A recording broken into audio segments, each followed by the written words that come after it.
Сотрудники Департамента полиции области совместно с представителями провели республиканское оперативно-профилактическое мероприятие «Стоп трафик» с профилактической целью противодействия торговле людьми, а также похищения и лишения свободы людей с целью эксплуатации, вовлечения в проституцию и сотрудничества.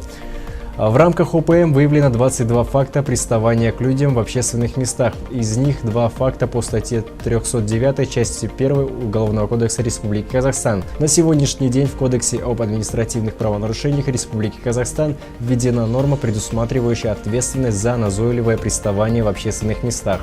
Под приставанием понимаются назойливые обращения с целью покупки, продажи, обмена или приобретения вещей, совершенные лицом, не являющимся объектом предпринимательства, а также в целях гадания, попрошайничества, оказания услуг сексуального характера, либо навязывания иных услуг.